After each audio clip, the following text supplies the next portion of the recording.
Hi guys, Infinity recapped here. Before we start, warning, spoilers ahead. Today I'm gonna explain a 2021 American superhero movie called Eternals.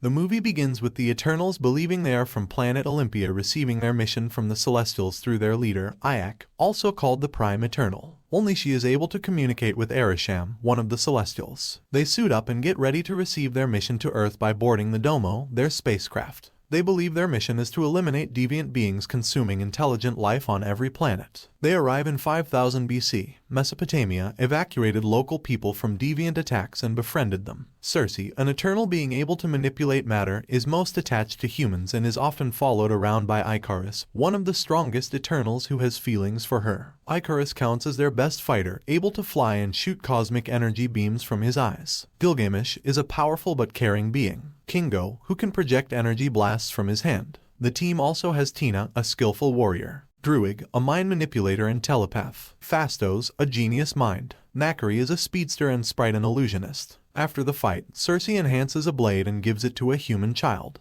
In the present day, the same blade is displayed on a giant screen in London's busy intersection. As Circe hurries down to the Natural History Museum to give lessons to high school students, Dane Whitman, her current love interest, welcomes her to class when giving the lecture. A big earthquake happens at night. After hanging out in a pub, Circe, Sprite, and Dane are heading home when they are suddenly attacked by a deviant. They notice that the deviant knows where they are and are only attacking them, not humans. It can also heal itself like Ajak. Out of nowhere, Icarus appears and forces the deviant to retreat. Dane demands an explanation of Circe's true identity and mission, and she explains how they thought they eradicated all deviants 5 centuries ago, and they will not interfere with all man-made conflicts. They still stay on Earth long after the deviants were eradicated to wait for their instruction to go home. Dane also asks about Icarus, Circe's past lover for 5,000 years before he left. Icarus suggests that they need to find the others, so they head to Ajak. Turns out Ajak is already dead, presumably by a deviant attack. Morning, they flash back to old times, in 575 BC Babylon.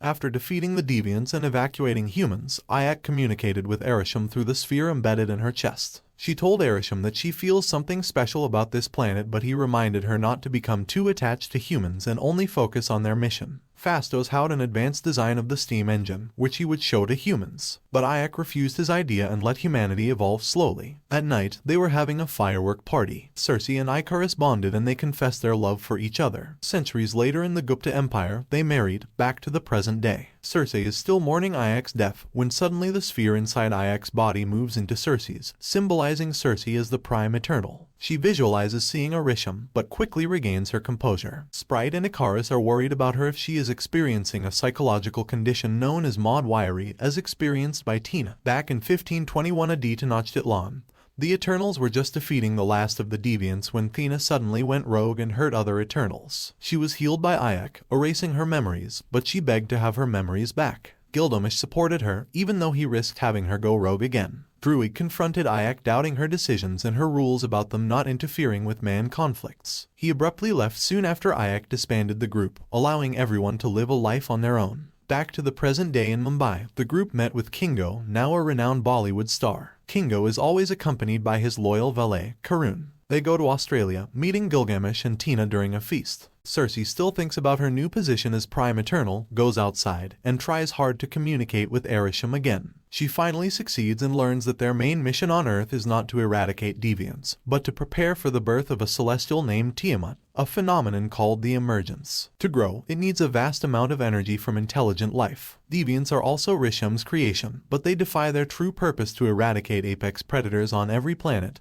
and evolve to become predators themselves. With them being predators, a planet would never have enough intelligent life form the emergence of the Celestial. Circe is shocked to know that everyone on Earth will die for the emergence, and more shocked when she knows planet Olympia does not exist. As Eternals are built and programmed by Arishem in a place called the World Forge. They have their memories stored there, then are sent on missions with no recollection of memories. She explains her findings to the group, and deduces that they need to find a way for the emergence to not consume innocent lives, or at least put Tiamat to sleep. To realize this plan, they must go to Druig. Deep in the Amazons, Druig has mixed feelings upon learning the truth and initially refuses to help the team. Suddenly, the deviants ambush them when Icarus is about to tell Circe something. Tina goes rogue again, while Gilgamesh is desperately fighting the deviants outpowered. Gilgamesh is killed, but luckily Tina regains consciousness and quickly runs to him. The Deviant absorbs Gilgamesh's powers as it did with Ajak, Cersei, plunging into a pool with a Deviant touch it and uses her ability to transform the Deviant into a tree, something she has never done before. They mourn Gilgamesh's death and cremate him, in Hindu tradition.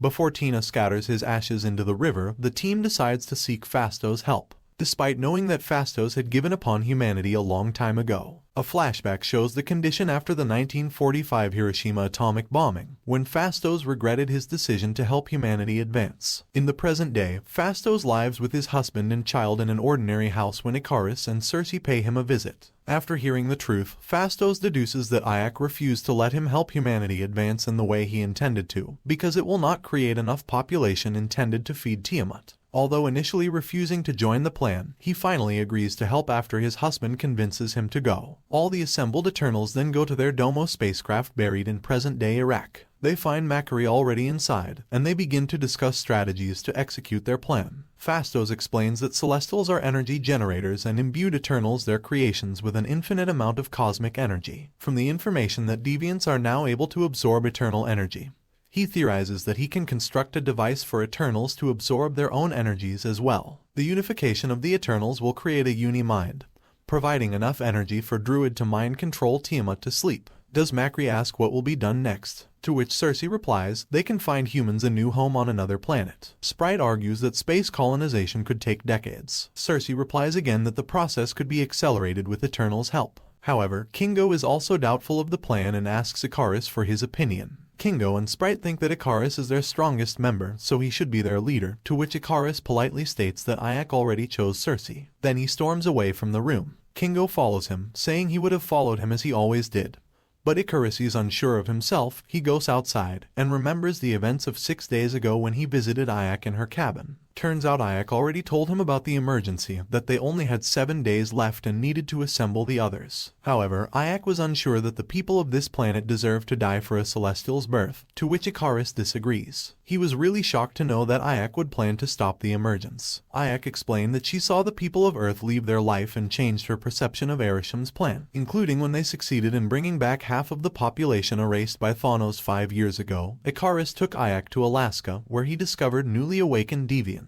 He told her that he never doubted his purpose, even though he kept a secret from the others for centuries. He pushed her from the cliff and watched as she was killed by the Deviants, then took her body back to her cabin, back to the present day. Cersei finds Ikaris and approaches him. They embrace each other again and walk back to the Domo. When Cersei, surprised by a pulse of energy from her sphere, she realizes that the emergence has begun. Phastos has still not figured out a way to construct the uni-mind, then asks Macquarie to find the point of emergence. To Cersei's surprise, Ikaris suits up. Then he explains that he would not let anyone disturb the emergence, even if it means he must kill his fellow Eternals. He attacks Phastos' work. Then Cersei explains to the group that Ikaris knew about the emergence all along. However, she is curious why Ajak did not choose Ikaris to replace her. Druid, being a mind reader, exclaims that Ikaris killed Ajak. Ikaris tells the rest of the team that they will not succeed against him, then prepares to leave just as Sprite announces she will join him. They leave to the point of emergence. The group is still in shock. Then Kingo also leaves as he believes they should not turn against the Celestials and does not want to fight Ikaris. Druid tells them that they need to have a backup plan. Phastos learns that Cersei was able to turn a Deviant into a tree, even though she is still unsure how she did it. She also denies the idea that she can do the same to a Celestial. Tina approaches her and convinces her of her leadership position and her ability. Then Phastos runs to her to ask about the sphere inside of her. He theorizes that he can repurpose that sphere to serve their plan.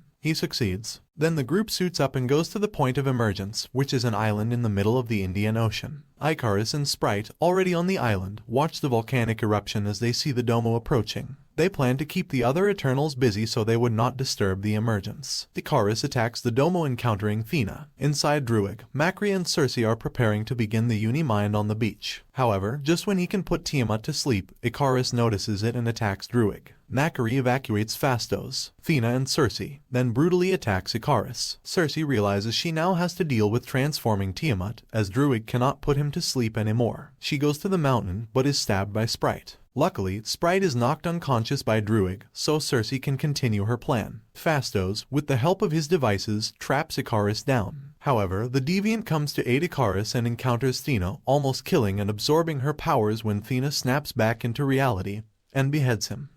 When Tiamat is emerging, Cersei turns him into marble stone, but Icarus sees it and escapes when he is about to kill her. He cannot bring himself to do it, so she continues with her plan. The Unimind finally forms, to which Icarus and Sprite are also linked. With that power, Circe can completely turn Tiamat into stone. She goes back to the group embraced by Makari and the others. However, Icarus leaves flying to the sun. Sprite wants to transform into a normal human, able to grow up and die, to which Circe agrees to do. The group separates again with Circe, Phastos, Sprite and Kingo remaining on Earth, while Druig, Makari and Fina board the Domo in search of other Eternals. Sprite goes to school, while Circe spends time again with Dane. However, she is suddenly unconscious and taken away from Earth by Irisham. He takes Phastos and Kingo as well, and plans to judge them for their act of killing an Eternal and sparing life on Earth. Subscribe to watch more videos like this, turn on notifications and leave a like to help the channel out. Thank you for watching.